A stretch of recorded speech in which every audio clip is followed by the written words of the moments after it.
dhacaan inuu baro saabka doono isagoo ah ninkii gobolkan ugu sareeyay inta shacabka iyo bulshada iyo taageeradooda ay xisbiga u hayaan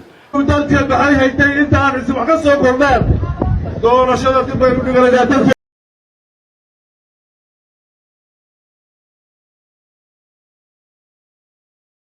odayaashii hadlay laba qodob ayaa caawdoodu taagantay baryahanna way taagnayd war doorasho maxaan ku fadhiyaa dagaal ku jiraa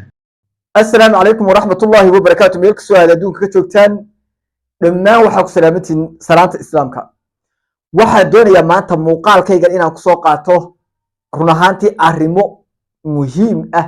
oo u baahan inaad sheer garaysaan oo aad meel fog gaadhsiisaan. arrinka koowaad ee soo qaadanaa waxa weeye magaaladii Gibiley oo dadkii xisbiga wadani taageeri jiray hataa hoteeladii loo diiday hataa inay fadhiistaan meel loo diiday. arrinka labaad ee isagana soo qaadanaa waxa weeye reerkii dhulbahante la odhan jiray oo shiray oo leh waxaanu weeraraynaa ceeri gaabo gooja cadoo kalaanu ka dhigaynaa haddii kale waabanu kusii soconaynaaba magaalooyinka kale isaaq. arrinka saddexaad aan ka hadlaynaa isagana wuxuu yahay magaaladii Oodweyne nimankii habar yoonis oo ninkii Muuse Biixi Sharqool ku ridaya oo kule doorashada ha qaban xataa Soomaaliya maqla jiray doorashada qaban garxajis soole garxajis waxay ku leeyihiin ninkii doorashada ha qaban bal arrinkaana waxa weeye laba eri baan ka oranayaa iyo soo dhaweyntiina laba eri baan ka oranayaa. arrinka ugu dambeeyaan ka hadlaynaa waxa uu yahay cod sira oo la leeyahay Muuse Biixi baa laga duubay ayaan in yar oo kamid ah idin dhageysiinaya laba eri baan ka oranayaa. waxaan ka codsanayaa inaad qobanaha sheer garayso oo aad meel fog gaarsiiso. waayahay magaaladii Gibiley ahayd bal walaalayaal waxa ka socda bal ila daawada dhacdo aad iyo aad u la yaab leh oo Gibiley ku khaasa waxaan ogtihiin gobolada Soomaaliland in maalin walba laga qabto xaflado hadday noqoto kuwa dalada ku soo biiraya iyo hadday noqoto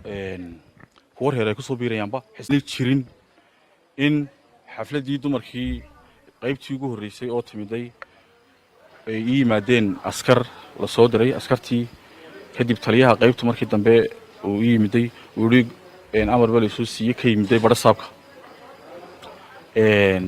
barasaabkii waan garaacay telefoonka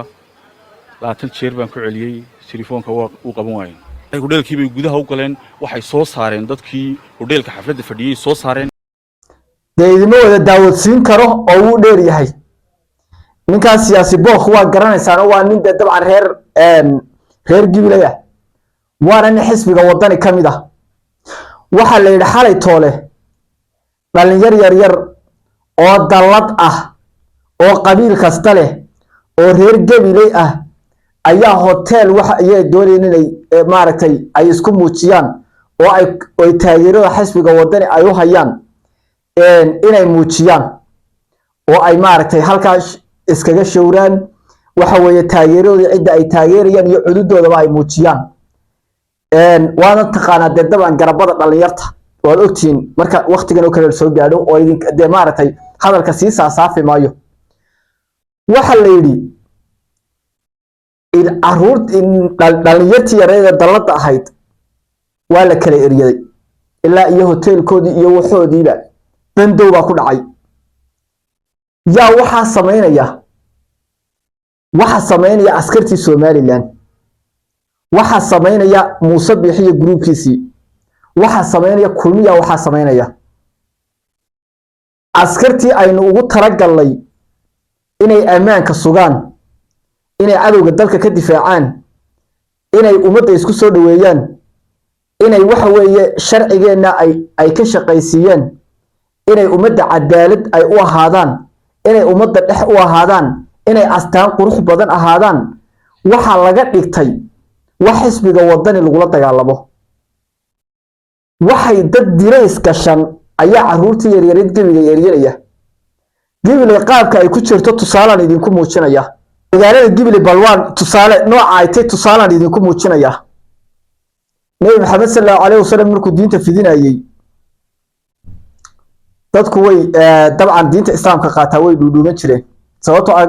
waa laga badnaa macnaha magaalada waa loo awood sheegay jiray de naftooda u biqi jireen dadka islaamkii magaalada Gibiley maanta ninka xisbiga wadani taageera waa sidaas oo kale hotel wax ku qabsan kari maayo hotelka quliisa la soo wa de adiga dawladnimadii Soomaaliland baa lagu la dagaalamayaa waa intaasun waa shakhsi person taageer qof hal qof oo taageera xisbiga wadani ayaa dawladnimadii Soomaaliland lagu la dagaalamayaa si kale waxba kuma garataane magaaladii horta Gibiley gudnimada asaa ka socota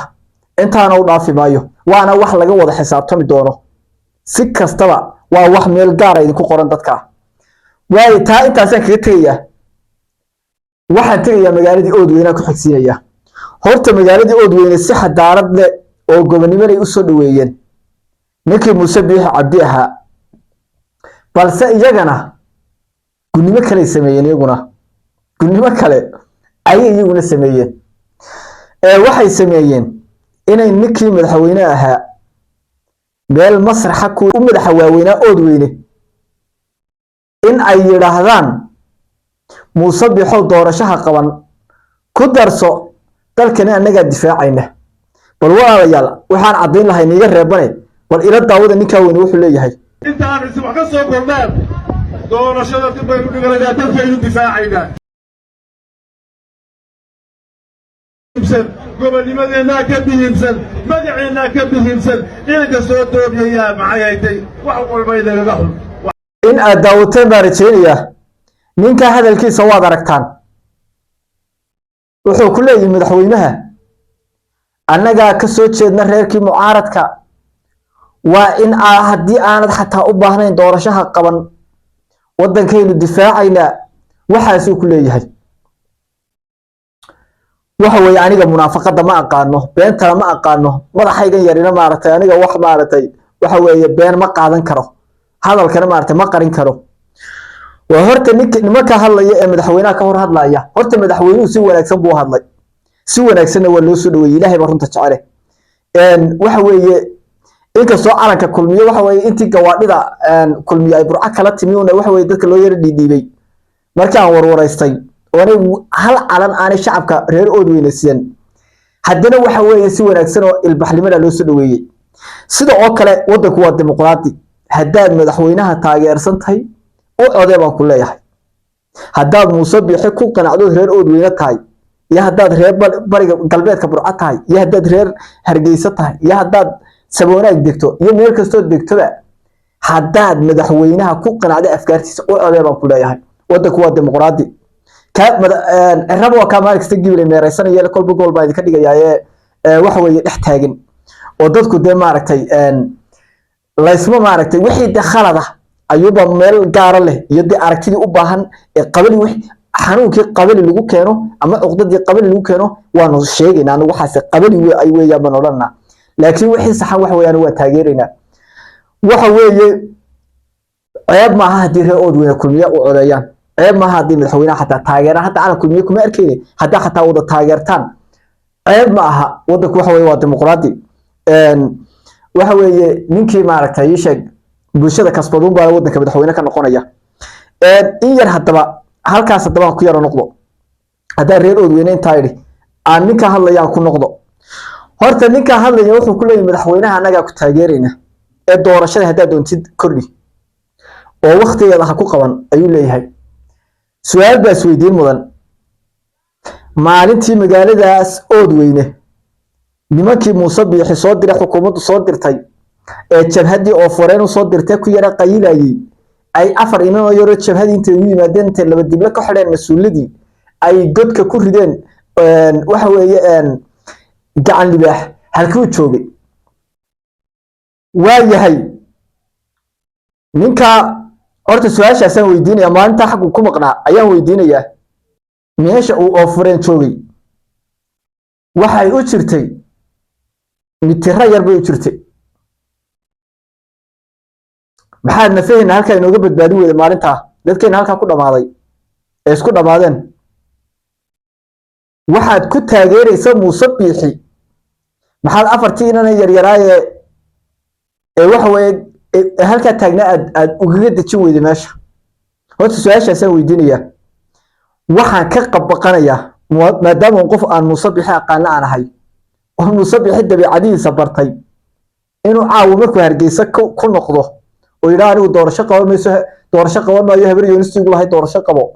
ayaa igu tiri doorashada iska daa wallahi waa ka baqanaya sababtoo ah musabixi aanu aqligiisa raqana waar ninkii wuxuu tarayo reer Oodweyne hadda wuxuu taraysaa cod ku taageera inkastoo sharaxnayn aanu aaminsanayn inuu sharaxan yahay haddana haddii aad habar yar iyo weedinka wax lehe waxa weeye inaad yarana waatiin dabcan dadina waa dhasheen cod ku taageera hadda wax ku taageeraysa laakiin ha ku taageerina walaalayaal been iyo inuu god ku dhaco ha ku taageerina waxna colaadna waxa ka tarimaysan nabadna waxa ka tarimaysan hadda wuxuu taraysan cod baa ugu taraysan iyo kelmad wanaagsan oo ka daayay waxa weeye ninkan anu sadex caawa dadku madaxtooyada seexdo wuxuu baa ku ornay mar hadii habar yoondisi garxajis ku yiri doorashada ha qaban ba yatra waata magaal inta yar kale inoo hadheen inaga burburtay wallahi musabixin inuu taa is yiraahdaan ka baqanaya marka intaasina maanta waxay ka dhacday magaaladii Oodweyne inta kale waxa weeye si qurux badan bay u dhacday si qurux badan madaxweyne u hadlay si qurux badan waa loo soo dhaweeyay soo dhaweynta Oodweyne waxa ka dhacayna labada kelmadood baan ka oranayaa waxaan inta ku xigsiinaya bal dhulbahantu hay dambeeyaane dhulbahantu hay yara dambeeyaane waxaan inta ku xigsiinaya cod siro la leeyahay waa musabixi bal ila yara daawada waxa la akhriyo bal ila yara daawada odayaashii hadlay laba qodob ayaa caawdoodu taagantay barihana way taagnayd war doorasho maxaan ku fadhiyaa dagaal ku jiraa doorasho wada saameynaysaa maxay u keenayaan بدو حولي دورشة أي دولة كتيرتها استدقال كي نروح قال بان كتير هلا قال وحال ليه سؤال حاجة واحد تاعي هديك شو نارد إيه وقت الله هلا دورشة حد في يرس أتكتيس لما سؤال أقول إنه يهال إن الدعوتين برتين مسبح وحول ليه هي دورشة ونسلق على نو دورشة وديار الدقال كورهبا waxba anigu hadalka ma saafsaafayno ka warrama buu ku leeyahay dadka leh dagaalka halayla galo ka warrama iyaga kaas ka warrama maadaama doorashadu diyaar tahay hadii laynagu simi waayo ka warrama iyadana horta musabixiyow in aad maanta burca ka tiraahdo ereyga waxa weeye doorasho aad qaban weyday baa sabab ah adna waad ogtahay cid kastaana waa ogtahay adowgaasi wuxuu ka faa'iideystay maanta dhulka qabsaday ee naga qabsaday wuxuu ka faa'iideystay wixii yaraaye inoo qornaa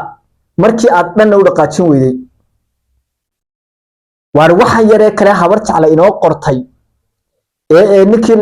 Suudaan Saciid yaa inoo qoray Suudaan Maxamuud Guuleediyo ay inoo qoreen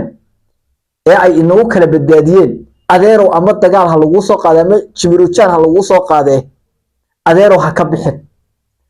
haddii aad ka baxaysa miyaa madaxweynenimada halkaa iskaga tuur adigoo Muuse Biixi Cabdi oo shakhsi ah arrinka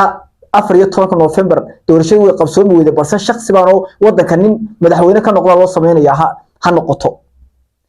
isma qabanayso 14 November madaxweyne ahaanaya iyo doorasho ku joogi maayo والله إننا إسقابنين والله وبالله وطلعه إننا إسقابنين سومال لنا وبربورة يسا عبتيارو وحبا أفرح والله حبرت الله وحوية هلا شيرين وحبا وحان سعوني هلا مارتي وحوية كل بشرة هلا قادم وروضن كدد كيلا هذا دوريين دورشا مارتي لقالو مجالة كستروا لقى الدنيا بورا ما لقى الدنيا وإسبدلي كرتا هذا دورشة قبل ويدو أركتي كلنا تلقوا قادم كران هرجيسة لقى الدنيا بربرة لقى الدنيا برعة لقى الدنيا الجابة لقى الدنيا صلبة لقى الدنيا إلى ذلك مصبحو واحد كنت هجنا تعذر كيو كلمة دي أهيد كعنا دورشة كو قوانا كعنا دل كان كو دفاعية بس كلا ده كعنت دورشة كورما تنكال الدفاع وحاس كلا ده wax soconayana maaha 14 November madaxweynena waan ahaanaya doorashada kuma iman oo dadima codayn waa habeenkii xalay ahaatay in cad xagga ka soo baxdo iyo inaad 14 November madaxweyne noqoto wadankuna nabad ahaado waa habeenkii xalay ahaa tagay ha ku xisaabtamin wadankaana dad ayna garanayay gacantiisa gelin adeerow waxa dastuurka yar ee inoo qoran ee imika baad cadaabteen ee aad waxa weeye kolba meel habar jaclo ku saaftay kolba meel oo fooreen maartay burka ku toosinayay haynaga waalin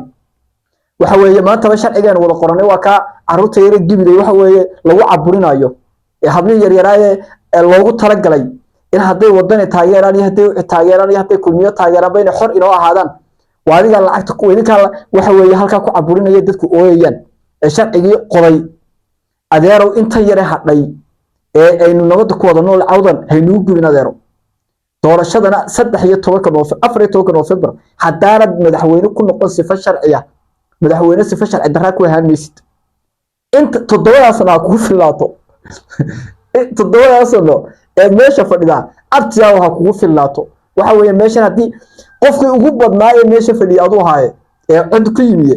adeerow waxa weeye meesha ayaan 14 November yana isugu iman Muuse bixiyo codadkaana intaasaan ka oranaya waayahay reerkii daarad habanteeya horta sawirada markaysan waxba codkiisa soo qaadan maayo ninkii odaygii yaraay Axmed Karaash la oran jiray ayaa meel yar bay ku shireen kuwa naaleeyay Axmed ka la yiraahdaa oo ugaariyahanka kamid ah oo dhulbahanta ah yaaniyo dhulbahanta lagu sheegayaa naale ugaariyahanka u badan ee nimanka ugaariyahan baa u badan bagibigooda inta kale waa lagu qorxiyay oo dibacna war heerka ugu laandheeraysan dabcan de ma qarin ma aha inaan dhulbahanta kale ka amaanayo laakiin waa heerka ugu laandheeraysan ugaariyahanku waxay yiraahdeen meel yar oo gobolka meel yar oo meelahaas ay ku shireen hadalladu meesha Axmed Karaash kala ha xalay toole xafladii waxa kamid ah inkastoo xafladda ku dheedahay xataa loo dhamayn ergaabo nabad iyo dagaal mid u baan ku tageynaa balse waanu tageynaa way ka go'an tahay qorshahaas uu halka ka sheegayo way ka go'an tahay ergaabo inaan taan doorashada Soomaaliland aan madaxtooyadu dhicin doorashada madaxtooyada Soomaaliland dhicin inuu dhulbahanta ergaabo tago way ka go'an tahay inuu dhulbahanta ama wax ku waayo ama wax ku helo way ka go'an tahay inuu ka faa'iideysto khilaafaadka isaaqa dhex yaala way ka go'an tahay damaca Muuse bixi iyo damaca xisbiga wadani iyo damaca ucid waliba damaca labada xisbi ee waaweyn ee wadani iyo cid kulmiye iyo wadani isku eegay sida isku yiin buu arkay wadanina ma ogola in waxa weeye uu dhaco Muuse bixina ma ogola in madaxweyne kala meesha Malaa Cabdiraxmaan Cirre waliba inuu yimaado ma ogola oo dabcan waabad aragteen oo saa u dhaqmayaaba ka sal ah aan maanta arrinta gibilay uu maartay direeska ugu isticmaalayo marka iyagoo taa arkay ayay dhulbahanta waxay istuseen war isaaqo mid ay ergaabo ka qabsan kari meeyne imika aynu gallo horta taasa keentay inay saa u soo degdegaan laakiin waxay u muuqataa marka la yiraahdo isaaqa dhexdiisa iyo nimanka meesha diga ee garxajiska la yiraahdo inay waxay dhuuso moodayaan ay xaar ku noqon doonto inay ka shalayn doonaan inay xataa ku fikiraan inay ergaabo qabsadaan in afartan timaha waaweyn ee meeshan waxa weeye farfadhiyo og ee baalkii meeshan guumeys farfadhiya ee buuraha ku hoos jira in lagu gubi doono in laas caanoodaas qaranqeer gali doonto in waxa weeye dhulbahante waxa weeye wiilashii uu meesha nagaga dilay taliyayaashii uu meesha nagaga dilay in ilaahay doonaya inaanu ka aarsano